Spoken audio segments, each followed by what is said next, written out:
இன்றைக்கு நாம் எவ்வளவோ திட்டங்களை அரசு அறிவிக்கின்றது. ஆனால் போதிய விளம்பரம் இல்லை என்று பல பேர் சொல்கின்றார். விளம்பரம் முக்கியம். அதே போடுகின்ற திட்டங்களை நாம் நோட்டீஸ் மூலமாக அடித்து அச்சடித்து வீடு வீடாக நிர்வாகிகள் கொடுக்க வேண்டும் என்று அன்போடு அனைத்து நிர்வாகிகளும் கேட்டுக்கொள்கின்றேன்.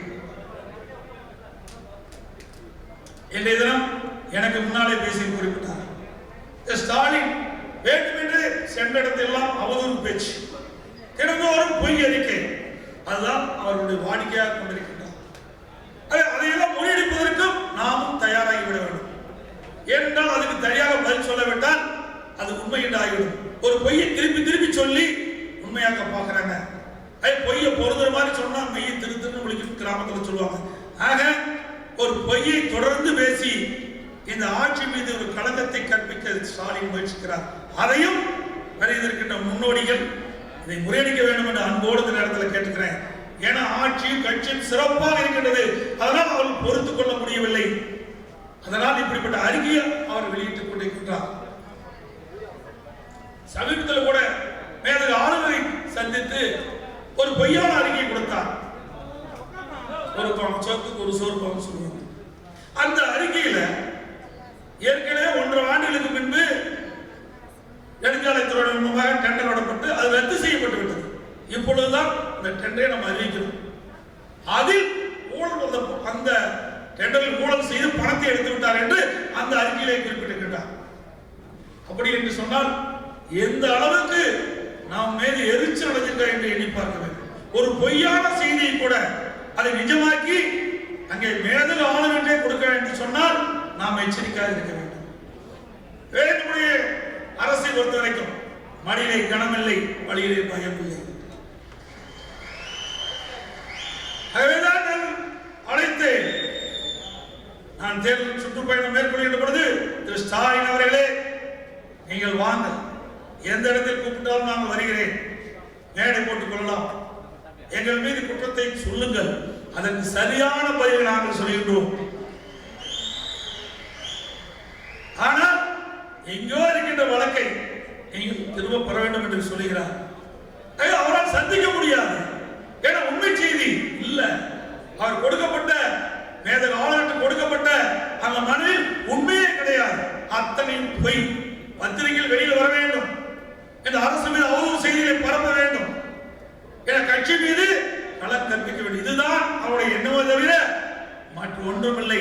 அதை தெளிவுபடுத்துவதற்காகத்தான் இதை சொல்கின்றேன். இதையும் நாம் எடுத்து சொல்ல வேண்டும்.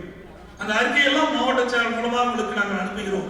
எப்படியெல்லாம் பொய் அறிக்கை விடுகிறார், எப்படியெல்லாம் மேதகு ஆளுநர்களே ஒரு தவறான செய்தியை கொடுத்துக்கின்றார், அதற்கு நாம் மறுப்பு கொடுத்து பேச வேண்டும். அதே போல திராவிட முன்னேற்ற கழகத்தில் முன்னாள் திமுக அமைச்சர் 13 பேர் மீது நீதிமன்றத்தில் வழக்கு நிலுவையில் இருக்கின்றது. ஒருவர் இருவரும் இல்ல, 13 பேர் மீது ஊழல் குற்றச்சாட்டின் மீது ஊழல் குற்றச்சாட்டு வழக்கு பதிவு செய்யப்பட்டு இன்றைக்கு நீதிமன்றத்தில் வழக்கு நடைபெற்றுக் கொண்டிருக்கின்றது. அதை மறைப்பதற்கு தான் திரு ஸ்டாலின் அவர்கள் நாம் மீது இன்றைக்கு பழி சுமத்திக் கொண்டிருக்கின்றார். அது மட்டும் இல்லாம அம்மாவுடைய அரசு, நான் முதலமைச்சராக பதவி ஏற்ற பிறகு என்னென்ன திட்டங்கள் நிறைவேற்றுகின்ற செய்தியை உங்களிடத்திலே பகிர்ந்து கொள்கிறேன். ஏனென்றால் நீங்கள் வெளியிலே போய் சொல்ல வேண்டும் மக்களுக்கு என்பதற்காக. எனக்கு முன்னாலே பேசினார்கள், எல்லாம் பேசினார். உள்ஒதுக்கீடு 7.5%. இதனால் அரசு பள்ளியிலே படிக்கின்ற மாணவர்களுக்கு கூடுதலாக மருத்துவ கல்வி கிடைக்கும், பல் மருத்துவ இடம் கிடைக்கும். இது மிக முக்கியம்.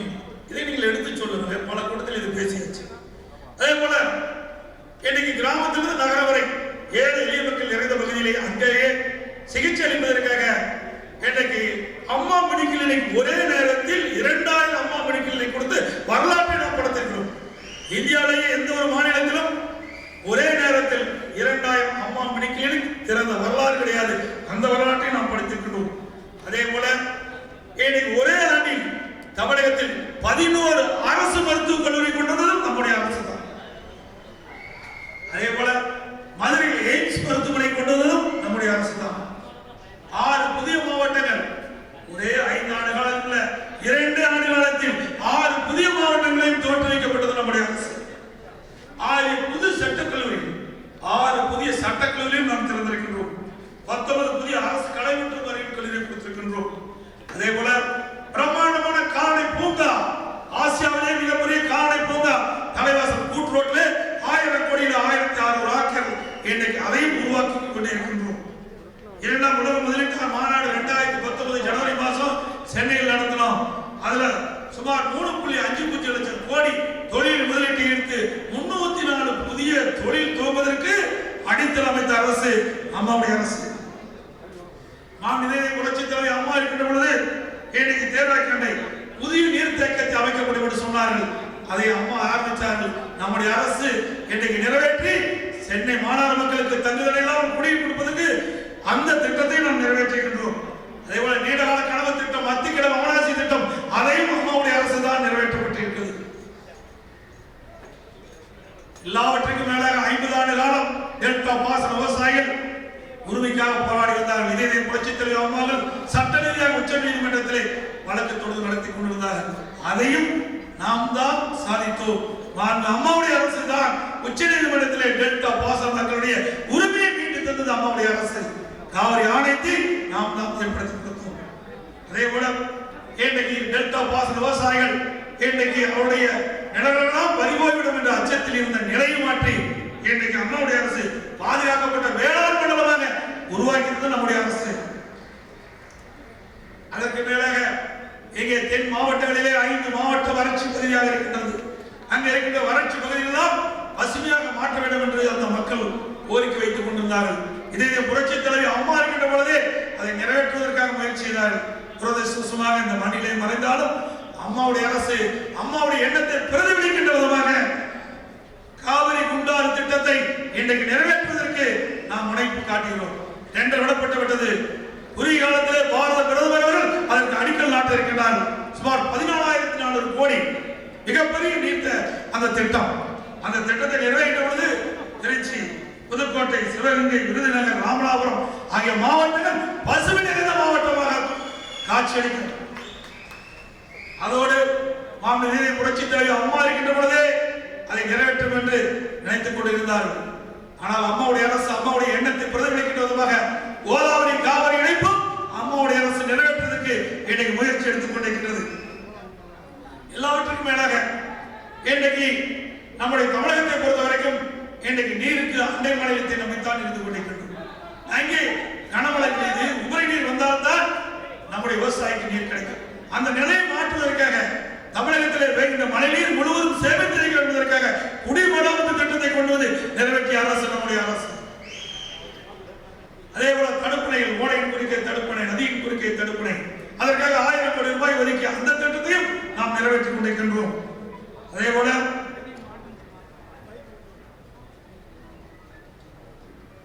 விவசாயிகளுக்கு பயிர் காப்பீட்டு திட்டம், அந்த திட்டத்தின் வாயிலாக இன்றைக்கு பாதிக்கப்பட்ட விவசாயிகளுக்கு இந்தியாவிலேயே பயிர் காப்பீட்டு திட்டத்தின் மூலமாக அதிகமாக இழப்பீட்டு பெற்றிருந்த முதல் மாநிலம் தமிழ்நாடு. 9,400 கோடி ரூபாய் இழப்பீட்டு தொகையை பெற்று விவசாயிகளுக்கு அளித்த அரசு நம்முடைய அரசு. வறட்சியான காலகட்டத்தில் விவசாயிகளுக்கு இழப்பீட்டு தொகை கொடுத்ததும் நம்முடைய அரசு தான். இதையெல்லாம் செய்த காரணத்தில்தான் டெல்டா மாவட்டங்களே இன்றைக்கு விளையாத அளவுக்கு ஒவ்வொரு ஆண்டும் 23 லட்சம் மெட்ரிக் டன் தான் அரசு நெல் கொள்முதல் நிலையத்தில் கொள்முதல் செய்வோம்.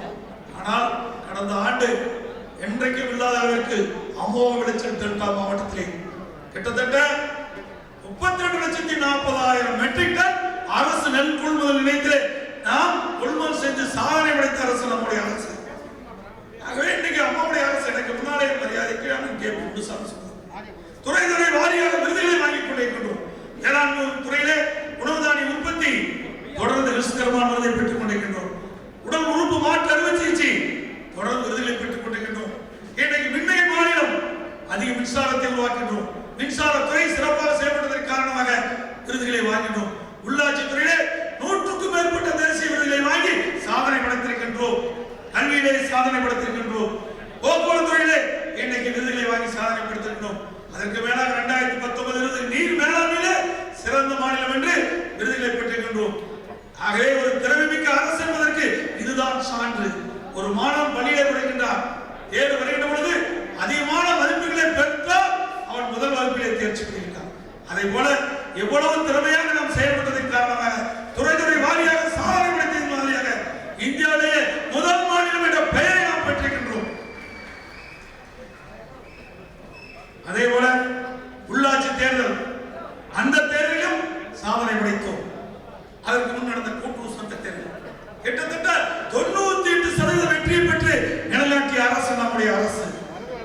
வேடர் கழக முன்னோடி பொறுப்பாளர் பல பதவிகள் இன்றைக்கு வருவதற்கும் நம்முடைய அரசு துணை நின்றது என்பதை இந்த நேரத்தில் தெரிவிக்கின்றேன். ஏன்னா எண்ணற்ற திட்டங்களை செய்த காரணத்தாலே மக்கள் மீண்டும் அனைத்து இந்திய அண்ணா திராவிட முன்னேற்ற கழகம் உள்ளாட்சியிலே வர வேண்டும் என்று அதிகமான இடங்களை நாம் கைப்பற்றினோம். அதே வேளையிலே நாம் எண்ணி பார்க்க வேண்டும். கடந்த நாடாளுமன்ற தேர்தல் கவர்ச்சிகரமான திட்டத்தை அறிவித்தார். எனக்கு முன்னாலே அறிவிச்சவர் தங்கமணி அவர் சொன்னதை போல அவரால் எதுவும் செய்ய முடியாது, நிறைவேற்ற முடியாத திட்டங்களை எல்லாம் மக்கள் மனதை மாற்றுகின்றது. இன்றைக்கு ஆசை வார்த்தைகளை சொல்லி கவர்ச்சிகரமான திட்டங்களை அறிவித்தார். அதன் மூலமாக வெற்றி கொள்ளைப்புறத்திற்காக வெற்றியை பறித்து விட்டார். உண்மையாக வெற்றி பெறவில்லை. வெற்றி பெறுவதற்கு ஏதாவது செய்தார் என்றால் அதுவும் கிடையாது. அதற்கு பிறகு நடந்த இடைத்தேர்தல், விக்கிரவாண்டி தேர்தல், நாங்குநேரி தேர்தல் அனைத்து இந்திய அண்ணா திராவிட முன்னேற்ற கழகம் தான் தொடர வேண்டும் என்பதற்கு சான்று கொடுத்த தேர்தல். விக்கிரவாண்டியிலே 46 வாக்கு வித்தியாசத்தில் வெற்றி பெற்றோம். நாங்குநேரியிலே 34 வாக்கு வித்தியாசத்தில் வெற்றி பெற்றோம். ஆக நாடாளுமன்ற தேர்தல் வேறு, சட்டமன்ற தேர்தல் வருது. சட்டமன்ற தேர்தல் என்பது தமிழகத்தை ஆளுவதற்காக. ஆகவே தமிழகத்தை ஆளக்கூடிய தகுதி அனைத்து இந்திய அண்ணா திராவிட முன்னேற்ற கழக கட்சிக்கு இருக்கிறது என்பதை இந்த தேர்தல் மூலமாக வாக்காளர் மக்கள் நமக்கு சான்றிதழை கொடுத்திருக்கின்றார். நாடாளுமன்ற தேர்தல் நடக்கின்ற போது கூட இன்னைக்கு நிலக்கோட்டையிலே பார்க்கின்ற பொழுது இன்றைக்கு நாடாளுமன்ற வேட்பாளர் திராவிட முன்னேற்ற கழகத்தை சேர்ந்து நின்றார். சட்டமன்ற வேட்பாளரும் நிலக்கோட்டையிலே இடைத்தேர்தல் அதிலே நின்றார். நாடாளுமன்றத்திலே வெற்றி பெற்றார்கள், கூடுதலான வாக்குகளை பெற்றார்கள். ஆனால் சட்டமன்றத்திலே நம்முடைய வேட்பாளர் சுமார் 27 வாக்கு வித்தியாசத்தில் வெற்றி பெற்றார். இதெல்லாம் சான்று. இன்னைக்கு மக்கள் பிரித்து பார்த்து வாக்குகளை அளிக்கிறார்கள். மாநிலத்தில் யார் ஆள வேண்டும், மத்தியில் யார் ஆள வேண்டும் என்ற ஒரு நிலைப்பாட்டை எடுத்து அந்த நாடாளுமன்ற தேர்தலே நமக்கு சற்று தோல்வி இருந்தாலும், ஆனால் தமிழகத்தை பொறுத்தவரைக்கும் அனைத்து இந்திய அண்ணா திராவிட முன்னேற்ற கழகம் தான் ஆள வேண்டும் என்பதை உறுதியாக மக்கள் இருக்கின்றார்கள். எனக்கு முன்னாலே மரியாதைக்குரிய முன்னாள் அமைச்சர் இலக்கிய செயலாளர் வரவேற்புரை ஆற்றுகின்ற பொழுது சொன்னார், இன்றைக்கு வேண்டுமென்றே செல்ல கொச்சைப்படுத்தி பேசுகிறார், பெண் குலத்திற்கே இழிவுபடுத்துகின்ற பேச்சை உதயநிதி பேசினார். நம்மை பேசவில்லை, பெண் குலத்தையே இழிவுபடுத்தி பேசிய உதயநிதி ஸ்டாலின் அவர்களே, நீங்கள் பிஞ்சிலே படுத்து விட்டீர்கள், பிஞ்சிலே படுத்து விட்டீர்கள்.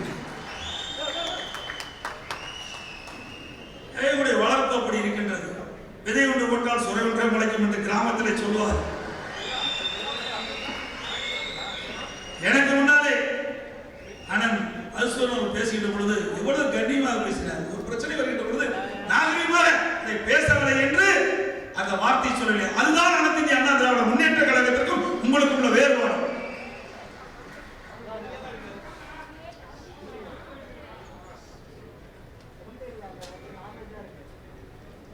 அதே போல பொன்மனச்செம்மல் புரட்சித் தலைவர் எம்ஜிஆர் இந்த இயக்கத்தை தோற்று வைத்தவர். அவருக்கு புகழ் சேர்க்கின்ற விதமாக தமிழ்நாடு முழுவதும் 32 மாவட்டங்களிலும் நாம் பொன்மனச்செம்மல் புரட்சித் தலைவர் எம்ஜிஆருடைய 100ஆண்டு விழாவை நடத்தி சாதனை படைத்த அரசு. இதுவரைக்கும் எந்த தலைவருக்குமே அனைத்து மாவட்டங்களிலும் 100ஆண்டு விழா எடுத்து சரித்திரம் கிடையாது. அந்த சரித்திரத்தையும் நம்முடைய தலைவருக்கு நம்முடைய அரசு நன்றி கடனாக அதை செலுத்தியது என்பதை இந்த நேரத்தில் தெரிவித்து வருகிறேன். அதேபோல பொன்மனச்செம்மல் புரட்சித் தலைவர் எம்ஜிஆர் அவர்களுக்கு அந்த சென்னை மெரினா கடற்கரை சாலையிலே பிரம்மாண்டமான ஆட்சியையும் கட்டி அவர்களுக்கு பெருமை சேர்த்துக் கொள்கிறோம்.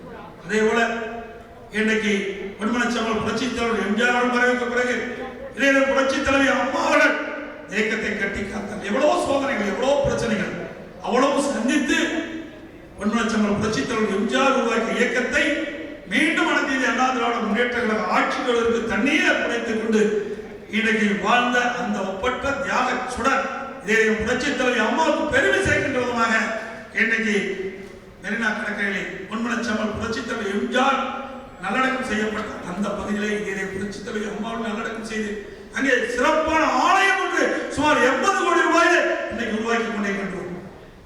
விரைவாக திறக்க இருக்கின்றோம்.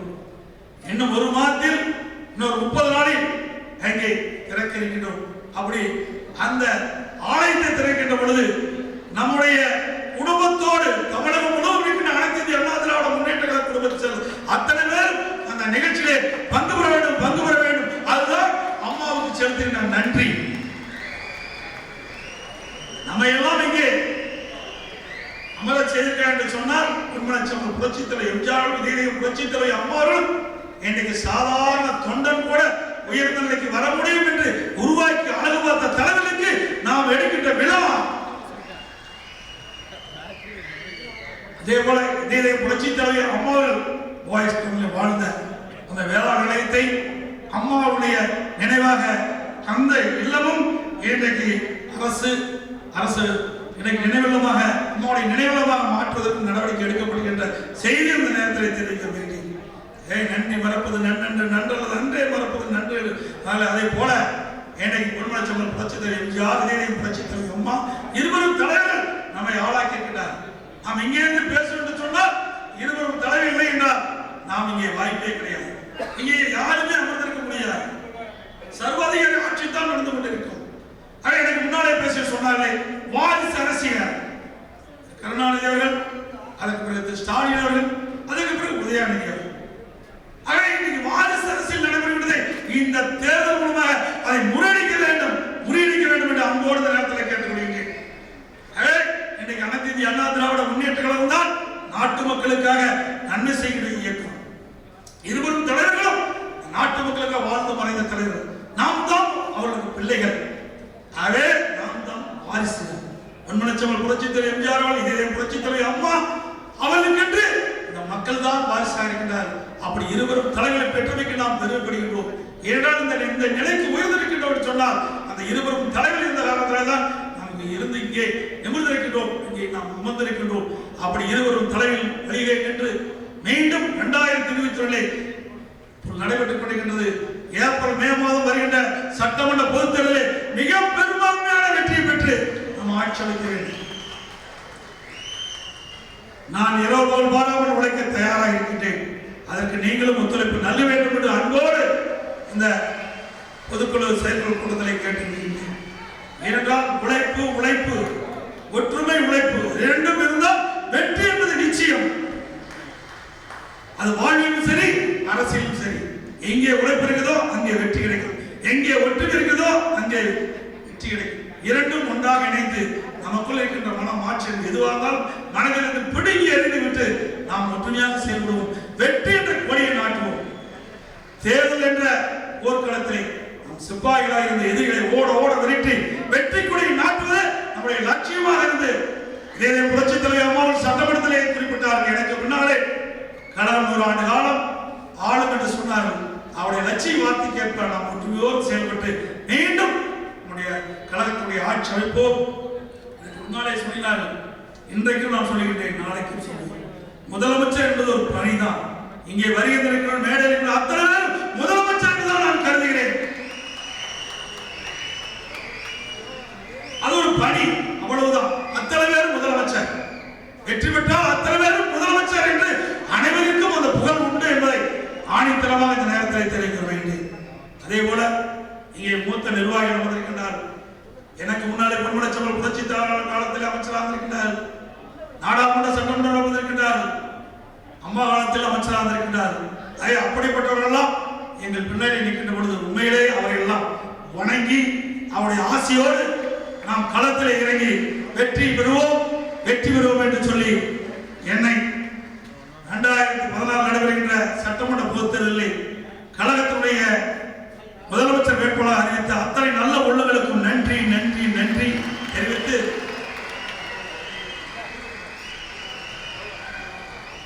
என்னை மாண்புமிகு ஒருங்கிணைப்பாளர் அண்ணன் பன்னீர்செல்வம் அவர்கள் தமிழகத்திலே நடைபெறுகின்ற சட்டமன்ற பொதுத் தேர்தலிலே அனைத்து இந்திய அண்ணா திராவிட முன்னேற்றத்துடைய முதலமைச்சர் வேட்பாளராக அறிவித்த அண்ணன் அவர்களுக்கு கோடான கோடி நன்றி இந்த நேரத்தில் சமர்ப்பித்து அவர் அறிவித்த அந்த அறிவிப்பை செயற்குழு பொதுக்குழுவிலே தீர்மானமாக கொண்டு வந்து அந்த தீர்மானத்துக்கு முன்மொழிந்த கழகத்துறை துணை ஒருங்கிணைப்பாளர் முன்னாள் அமைச்சர் மாநில உறுப்பினர் அண்ணன் கே பி முனுசாமி அவர்களுக்கும் முன்னாள் அமைச்சர் கழக அமைப்பு செயலாளர் மாவட்ட அண்ணன் நத்தம் விசுவநாதன் அவர்களுக்கும் மீன்வளத்துறை அமைச்சர் மரியாதைக்குடன் டி ஜெயக்குமார் அவர்களுக்கும் மனமாற உளமாற நன்றி இந்த நேரத்தில் தெரிவித்து அதோடு ஏகமனதாக நிறைவேற்றிய அனைத்து செயற்குழு பொதுக்குழு உறுப்பினர் அனைவருக்கும் மனமார்ந்த